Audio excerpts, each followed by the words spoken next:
Hello दोस्तों, मेरे YouTube channel में आपका स्वागत है। और आज की वीडियो में हम एक जन्म कुंडली का विश्लेषण करेंगे। जन्म कुंडली से जो भी क्वेश्चन पूछे गए हैं उन सब क्वेश्चन का आंसर निकालने का प्रयास करेंगे। तो जन्म कुंडली की जो डिटेल्स हैं वो हैं 18/8/1996।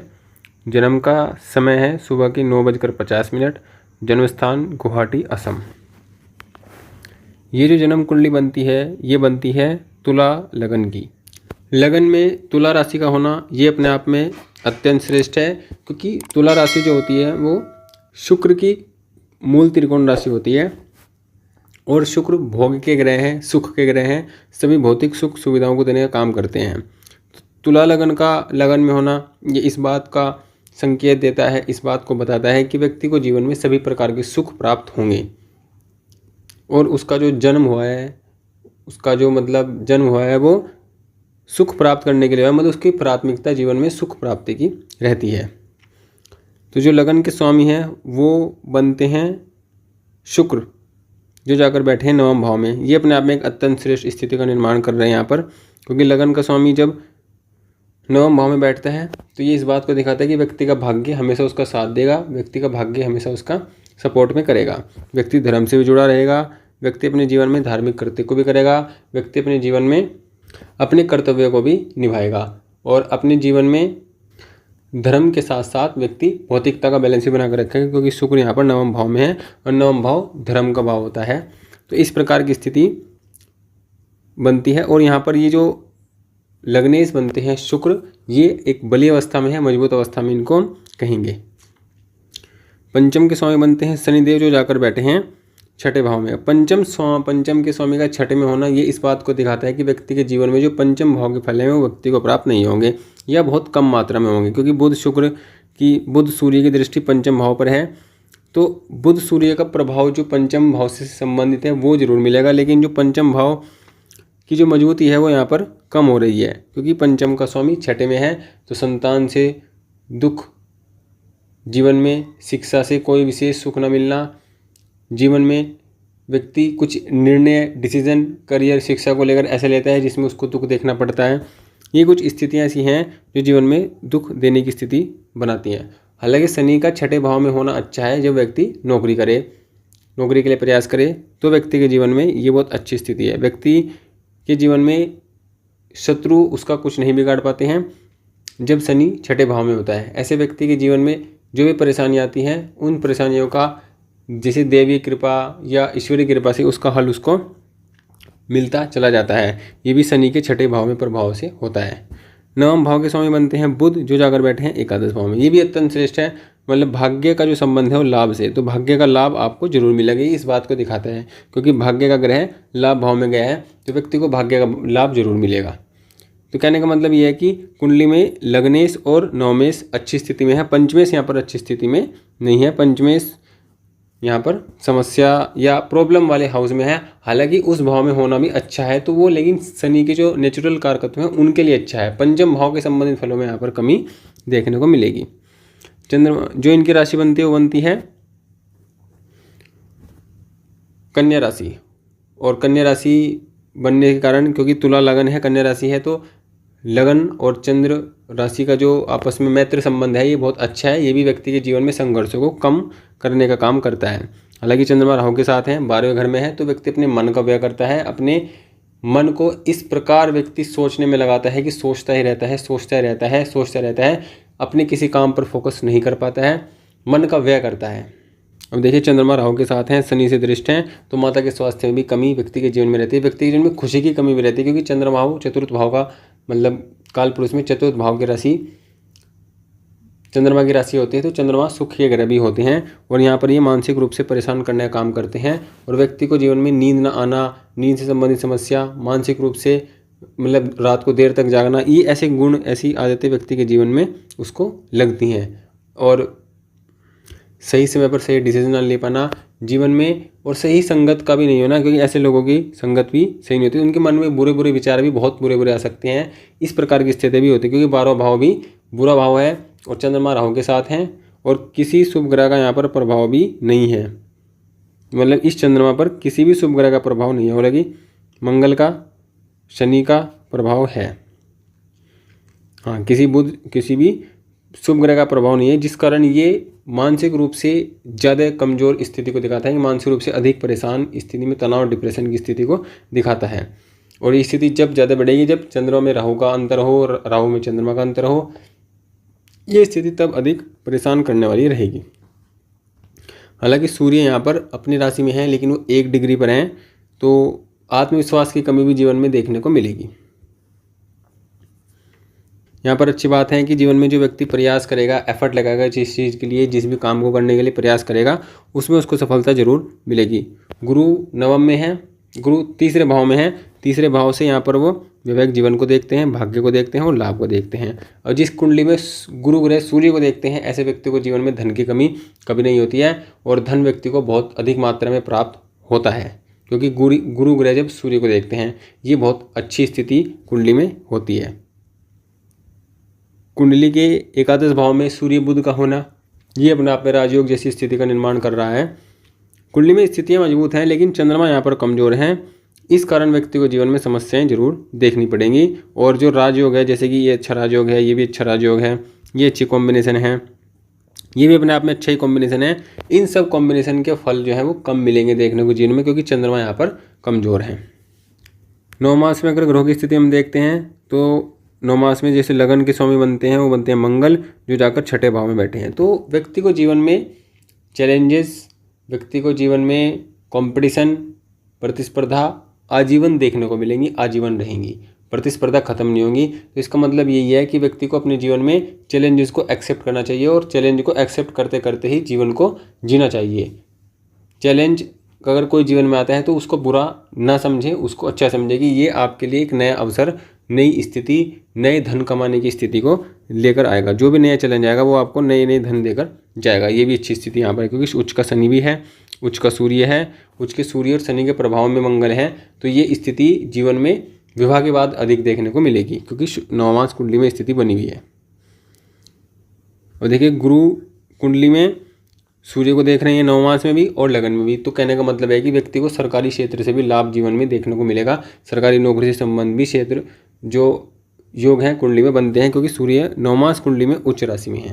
तो ये बहुत अच्छी स्थिति का निर्माण यहाँ पर हो रहा है। चंद्रमा राहु, यहाँ भी चंद्रमा राहु का कॉम्बिनेशन है। चंद्रमा उच्च के जरूर हैं, लेकिन चंद्रमा राहु के साथ हैं तो कहीं ना कहीं मानसिक रूप से जो तनाव है, मानसिक रूप से जो प्रॉब्लम है जीवन में, तनाव, डिप्रेशन, मानसिक स्थिति का खराब होना, मानसिक स्थिति का स्टेबल ना होना, ये भी व्यक्ति के जीवन में लगातार बना रहेगा, क्योंकि 9 मास और लगन दोनों में स्थिति हो रही है। तो ये कन्फर्मेशन यहाँ पर दे रहे हैं। धन भाव में 9 मास की कुंडली में धन भाव में शुभ ग्रह है, तो ये इस बात को दिखाता है कि व्यक्ति के जीवन में धन की कमी नहीं होगी, धन व्यक्ति के पास खूब होगा।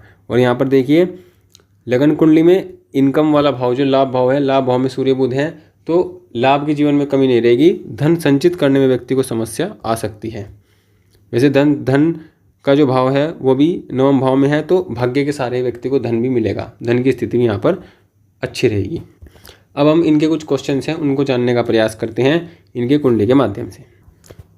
देखिए इनका जो पहला क्वेश्चन है ये है कि इनकी शादी कब होगी। देखिए शादी की अगर हम बात करते हैं कुंडली में, तो हम पहले बात करते हैं इनकी दशा की। तो दशा इनको चल रही है वर्तमान में राहु की। अब राहु की दशा देखिए तुला लगन के लिए यहाँ पर बहुत ख़राब दशा इसको हम नहीं कह सकते हैं। धन के मामले में ये दशा अच्छी रहेगी, धन के मामले में दशा नए नए अवसर देने का काम करेगी। लेकिन राहु 12वें में है तो ये अच्छी स्थिति यहाँ पर नहीं कही जाएगी, क्योंकि 12वें का राहु व्यक्ति को जीवन में भटकाव देता है। जीवन के जो अच्छे कार्य हैं उनमें ना ध्यान लगाकर, उनमें ना मन लगाकर व्यक्ति का काम जो ध्यान है वो दूसरे कार्यों में अधिक लगा रहता है। 12वें का राहु व्यक्ति को गलत मार्ग पर धन कमाने के मन में विचार भी उत्पन्न करता रहता है। तो ये स्थिति व्यक्ति के जीवन में है। अब 12वें घर का राहु है तो कोई भी व्यक्ति ऐसा इलीगल काम न करे, क्योंकि ये व्यक्ति को कोर्ट कचहरी के मामले में फंसाने का काम करता है। राहु की दशा भी व्यक्ति को चल रही है। वर्तमान में राहु में शुक्र चल रही है, जो अक्टूबर सितंबर तक रहेंगे। मतलब ये 2024 अक्टूबर तक रहेंगे। जो ये आने वाला अक्टूबर है, अगले महीने अक्टूबर होगा, उस तक रहेंगे। उसके बाद सूर्य जो होंगे राहु में सूर्य का अंतर आएगा। अब सूर्य सूर्य के बाद फिर चंद्रमा आएंगे और फिर मंगल आएंगे, उसके बाद राहु की दशा समाप्त होगी। तो कहने का मतलब ये है कि इनकी शादी कब होगी। देखिए राहु की दशा है और राहु की दशा में सूर्य का अंतर इनको शुरू होगा अक्टूबर में। अब सूर्य का संबंध किसी प्रकार से कुंडली में शादी वाले घर से या शादी वाली स्थिति से नहीं है। नवमांश में हम बात करते तो सप्तम भाव में चंद्रमा जरूर हैं जो उच्च के हैं। तो सूर्य के बाद जो चंद्रमा आएंगे, मतलब राहु में जब चंद्रमा आएंगे वो अगस्त 2025 में आएंगे। अगस्त 2025 के बाद इनको राहु में चंद्रमा की अंतर्दशा शुरू होगी, जिसमें इनका विवाह तय होने का योग बनेगा, जिसमें इनका विवाह की स्थिति बनेगी। तो इस प्रकार हम देख सकते हैं कि कुंडली में जो विवाह की स्थिति है वो 2025 अगस्त के बाद बननी शुरू होंगी। 2025 अगस्त के बाद इनकी विवाह की स्थिति फिक्स हो जाएगी। अगला क्वेश्चन इनका ये है कि किस दिशा में ये विवाह के लिए प्रयास करें। देखिए लगन से दक्षिण दिशा बनती है और जो शुक्र ग्रह है, शुक्र ग्रह से उत्तर दिशा बनती है, मतलब या तो दक्षिण दिशा में जाएं या उत्तर दिशा में जाएं। उत्तर दिशा भी यहाँ पर बली है, ग्रह उसका उत्तर दिशा का उत्तर दिशा वाले ग्रह में ही बैठा है, मतलब भावों में ही बैठा है। तो ये अच्छी स्थिति है। दक्षिण दिशा में भी आप प्रयास कर सकते हैं, क्योंकि दक्षिण दिशा मतलब मंगल सप्तम भाव के स्वामी बनते हैं, जो अगर नवम भाव में बैठे हैं तो ये भी अच्छी स्थिति है। अगर दक्षिण दिशा में प्रयास किया जाए तो यहाँ पर भी विवाह में आपको सफलता मिलेगी। अगला क्वेश्चन इनका है कि मैरिड लाइफ कैसी रहेगी। देखिए अगर हम मैरिड लाइफ कैसी रहेगी इस बारे में अगर हम जानना चाहते हैं तो सप्तम भाव के स्वामी बनते हैं यहाँ पर मंगल, जो जाकर बैठे हैं नवम भाव में। ये एक बहुत अच्छी स्थिति है। व्यक्ति का विवाह के बाद उसका भाग्य होगा, भाग्य उदय होगा, भाग्य खुलेगा, भाग्य सपोर्ट करेगा, भाग्य साथ देगा। ये सब बातें इस कॉम्बिनेशन के लिए सच होती हैं या इस कॉम्बिनेशन के लिए कही जाती हैं। सप्तम का स्वामी नवम में विवाह के बाद 100% भाग्य होगा और शुक्र के साथ है, तो कहने का मतलब है कि वैवाहिक जीवन की स्थितियों में और स्थिति अच्छी देखने को मिलेगी। व्यक्ति के जीवन में धन की स्थिति देखने को मिलेगी, व्यक्ति के जीवन में हर प्रकार की सुख सुविधाओं में उन्नति देखने को मिलेगी, बढ़ोतरी देखने को मिलेगी। गुरु की दृष्टि भी सप्तम भाव पर है, तो ये भी व्यक्ति के जीवन में वैवाहिक जीवन को अच्छा बनाने का काम करती है, वैवाहिक जीवन में आने वाली प्रॉब्लम को कम करती है। तो दोनों स्थितियां यहाँ पर अच्छी हैं। देखिए शुक्र भी यहाँ पर ठीक अवस्था में, खराब अवस्था में नहीं है, किसी पाप प्रभाव में नहीं है, मंगल के साथ हैं लेकिन किसी पाप ग्रह की दृष्टि से दृष्ट नहीं है, गुरु की दृष्टि से दृष्ट हैं। तो कहने का मतलब है कि साफ साफ ये दिख रहा है कि व्यक्ति के जीवन में जो वैवाहिक जीवन है वो अच्छा है। नवमांश कुंडली में अगर हम बात करते हैं तो सप्तम भाव में उच्च का चंद्रमा बैठा है, जो कि एक अच्छी स्थिति को दिखाता है, खूबसूरत जीवन साथी देने का काम यहाँ पर ये करता है। लेकिन कहीं ना कहीं जीवन साथी जो है वो इस प्रकार के विचार, इस प्रकार के स्वभाव वाला होगा जिससे व्यक्ति का जो मन होगा वो पीड़ित रहेगा, मन से अधिक परेशान या मन जल्दी घबरा जाना, बहुत ज़्यादा किसी बात की टेंशन लेना, बहुत ज़्यादा तनाव में रहना, ये स्थितियाँ देखने को मिलेंगी।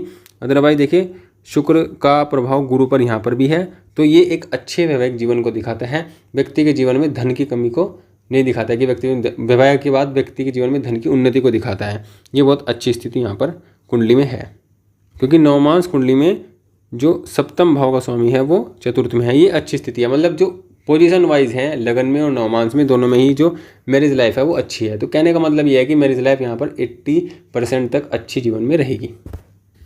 अगला इनका क्वेश्चन है कि सरकारी नौकरी के लिए उन्होंने बहुत प्रयास किया है, सरकारी नौकरी इनकी कब तक लगेगी, सरकारी नौकरी को लेकर इनका सवाल है। देखिए सरकारी नौकरी के लिए एक कॉम्बिनेशन होता है कि पंचम भाव और दशम भाव के जो ग्रह हैं उनका आपस में कैसा संबंध है। अब यहाँ पर देखिए शनि और चंद्रमा, इनका संबंध कुंडली में किसी प्रकार से बन रहा है, तो कुंडली में देखिए इनकी दृष्टि यहाँ पर पड़ रही है, तो कहने का मतलब ये संबंध बन रहा है। उसके बाद सूर्य की स्थिति देखते हैं, सूर्य अच्छी स्थिति में है। और उसके बाद सिंह राशि की स्थिति देखिए, क्योंकि सिंह राशि का संबंध भी सरकार या सरकारी नौकरी से होता है। किसी भी कुंडली में हो वो सिंह राशि को देखिए, सिंह राशि पर कैसा प्रभाव है। तो सिंह राशि पर देखिए सूर्य ही बैठे हुए हैं, जो कि एक अच्छी स्थिति है। सूर्य जो सिंह राशि है उसको बली करने का काम यहाँ पर कर रहे हैं, और गुरु की दृष्टि सिंह राशि पर पड़ रही है, सूर्य पर पड़ रही है, तो ये भी बहुत अच्छी थी। तो इस बात का मतलब ये है कि व्यक्ति को जीवन में सरकारी नौकरी प्राप्त हो सकती है। सरकारी नौकरी के कॉम्बिनेशन कुंडली में बनते हैं। नवमांश कुंडली में बात करते हैं तो गुरु यहाँ पर भी सूर्य को देख रहे हैं, सूर्य उच्च राशि में है यहाँ पर भी, तो ये एक और प्रोमिनेंट कॉम्बिनेशन बनता है या अच्छा कॉम्बिनेशन बनता है सरकारी नौकरी के लिए। और यहाँ पर देखिए दशम का स्वामी छठे भाव में उच्च राशि में गया है। तो ये कहने का मतलब ये है कि करियर का स्वामी नौकरी में गया है और वो भी सरकारी में और वो भी उच्च में। तो ये बहुत अच्छी स्थिति है यहाँ पर। इस बात का मतलब ये है कि व्यक्ति को जीवन में सरकारी नौकरी प्राप्त होगी। अब कब होगी? तो राहु में इनको अब सूर्य चलेंगे, राहु में सूर्य चलेंगे। इस अक्टूबर से इनको राहु में सूर्य चलेंगे अगस्त तक। तो ये एक प्रोमिनेंट टाइम है जिस एक साल में इनको सरकारी नौकरी मिल सकती है। तो अगर इनका कोई सरकारी नौकरी से संबंधित कोई पेपर है, एग्ज़ाम है, तो उसकी तैयारी बहुत अच्छे से करें, उसको बहुत अच्छे से दें, अपनी तरफ से कोई कमी ना रखें, तो व्यक्ति को सरकारी नौकरी भी प्राप्त हो जाएगी। देखिए सूर्य अगर की बात करते हैं तो दशमांश में भी अपनी अच्छी स्थिति में है, अपनी राशि में है, दशमांश कुंडली में भी। तो ये बात इस बात के मतलब है। और गुरु की दृष्टि यहाँ पर भी पड़ रही है। तो बहुत अच्छी स्थिति है ये कि व्यक्ति को सरकारी नौकरी जरूर प्राप्त होगी। व्यक्ति बस मेहनत करे, प्रयास करे। ये समय राहु का है तो थोड़ा प्रॉब्लम देने वाला है, लेकिन राहु में अंतर्दशा सूर्य की मिल रही है जो इस बात को बहुत सपोर्ट करती है कि आपको सरकारी नौकरी जरूर मिल जाएगी। और इनका सवाल ये है कि प्राइवेट नौकरी के लिए भी प्रयासरत हैं। प्राइवेट नौकरी कब तक मिल सकती है? देखिए अक्टूबर के बाद इनको प्राइवेट नौकरी मिल जाएगी। प्राइवेट नौकरी के लिए ढूंढना शुरू करें, प्रयास करें। तो प्राइवेट नौकरी इनको अक्टूबर के बाद नवंबर दिसंबर तक मिल जाएगी। प्रयास करें क्योंकि सूर्य का प्रभाव रहेगा तो करियर को कहीं ना कहीं उन्नति मिलेगी। अगला सवाल ये है कि फाइनेंशियली लाइफ कैसा रहेगा, फाइनेंशियली स्टेटस कैसा रहेगा। देखिए फाइनेंस की अगर हम बात करते हैं तो कुंडली में दूसरा भाव और 11वां भाव, दूसरे भाव का स्वामी नवम भाव में है। इस बात को दिखाता है कि व्यक्ति के जीवन में फाइनेंस की कमी नहीं रहेगी, धन धान्य की कमी नहीं रहेगी। उसके बाद इनकम जो लाभ भाव है, लाभ भाव में भी सूर्य खुद की राशि में है, बुध के साथ है, बुध आदित्य योग के साथ हैं। तो जीवन में धन की कमी नहीं रहेगी। सूर्य का लाभ भाव में होना व्यक्ति के जीवन में कभी धन की कमी से कोई काम नहीं रुकता है। या व्यक्ति के पास धन नहीं है तो व्यक्ति का ये काम रुकेगा, ऐसा नहीं है। व्यक्ति के जीवन में धन की कमी नहीं होती है। व्यक्ति को जीवन में जब उसकी जरूरत जितनी जरूरत हो उसको उतना धन प्राप्त जीवन में होता रहता है। और सरकार से भी ऐसे व्यक्ति को धन प्राप्त होगा, ये इस बात को दिखाता है। और जीवन में धन संचित करने की कोई समस्या नहीं आएगी। व्यक्ति के पास धन भी संचित अच्छी मात्रा में होगा, बैंक बैलेंस होगा, चल संपत्ति होगी, प्रॉपर्टी, ये सब व्यक्ति जीवन में प्राप्त जरूर कर पाएगा। तो धन की स्थिति कुंडली में अच्छी रहेगी। नवमास कुंडली में बात करते हैं तो हम देखिए लाभ का स्वामी धन में है तो ये भी अच्छी स्थिति है। और धन भाव का स्वामी दशम में है, ये भी मतलब भाव वाइज जो है स्थितियाँ वो अच्छी बनी हुई है। तो कहने का मतलब यही बनता है कि व्यक्ति को जीवन में फाइनेंशियल जो स्टेटस है व्यक्ति का वो बहुत अच्छा रहेगा, आर्थिक स्थिति जीवन में बहुत श्रेष्ठ रहेगी। अगला जो क्वेश्चन है वो संतान को लेकर है कि संतान इनके जीवन में संतान सुख कैसा रहेगा और पहली संतान क्या हो सकती है। देखिए संतान भाव का स्वामी 12 में है तो संतान भाव पीड़ित है। संतान भाव से संबंधित व्यक्ति को जीवन में समस्या देखने को मिलेंगी। हालांकि गुरु अपनी राशि में है तो ये अच्छी स्थिति है कि व्यक्ति को संतान सुख मिलेगा, व्यक्ति के जीवन में संतान होंगी। उसके बाद देखिए बुध की दृष्टि है और सूर्य की दृष्टि है। तो सूर्य की दृष्टि होने से व्यक्ति को पुत्र संतान की प्राप्ति होने का योग बनता है और बुध की होने से कन्या संतति होने का योग बनता है। कन्या संतति का योग चंद्रमा और शुक्र से भी बनता है। लेकिन सूर्य का प्रभाव है तो व्यक्ति को पुत्र संतति भी व्यक्ति को जीवन में प्राप्त होंगी और कन्या संतति भी प्राप्त होंगी। तो दोनों ही प्रकार की स्थितियां बनती हैं। नवमास कुंडली अगर हम देखते हैं इस स्थिति को तो इसके स्वामी बनते हैं गुरु, जो जाकर बैठे हैं दशम भाव में, जो अच्छी स्थिति में बैठे हुए हैं। हालांकि नवमास कुंडली में संतान भाव पर कोई ग्रह दृष्टि नहीं डाल रहा है, लेकिन संतान भाव का स्वामी अच्छी स्थिति में है, केंद्र में है, तो ये संतान को सुख देने का काम करता है। अगले का क्वेश्चन है कि इनकी लाइफ में इनकी हेल्थ कैसी रहेगी। देखिए हेल्थ की अगर हम बात करते हैं तो सप्तम मतलब जो लगन का स्वामी है वो बनता है शुक्र, जो नवम भाव में है।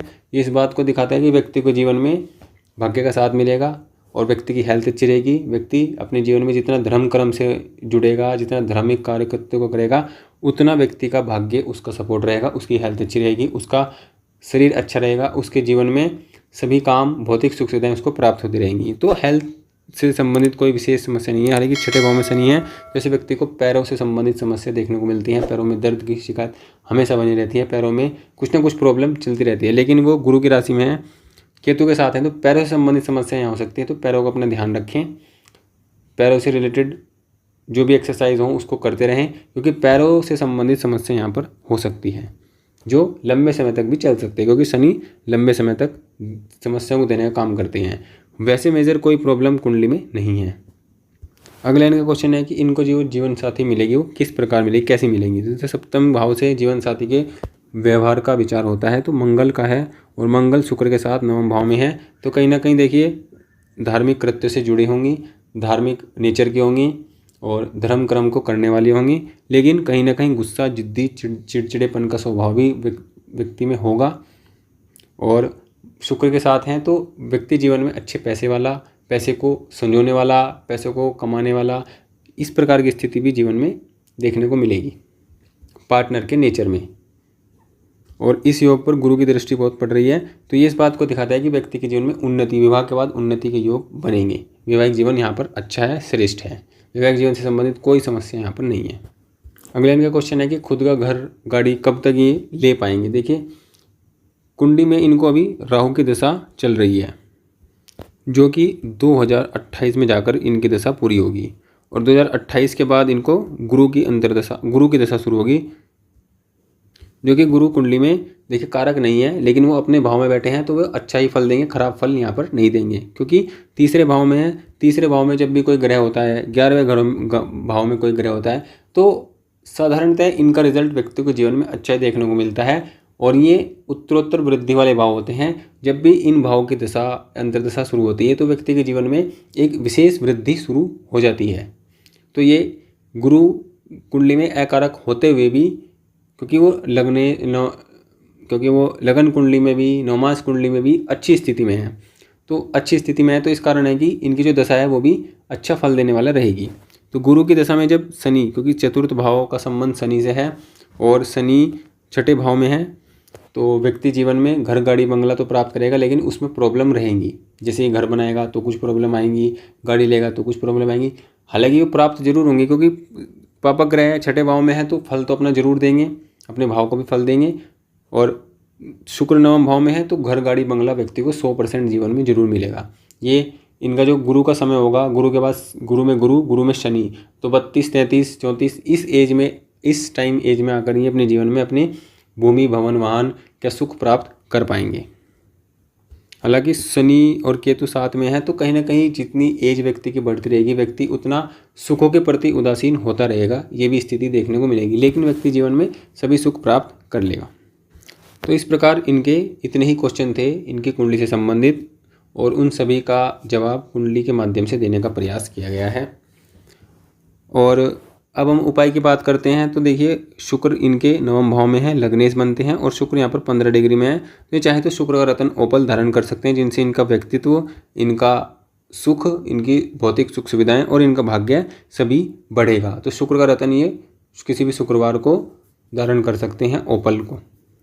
और वर्तमान में इनको राहु की दशा चल रही है, तो राहु की दशा चलने के कारण इनके जीवन में परेशानियाँ होंगी, काम नहीं हो रहे होंगे, काम मतलब रुक रुक कर होना या काम करना होना, किसी भी चीज़ में स्टेबिलिटी ना मिलना, ये राहु की समस्या होती है।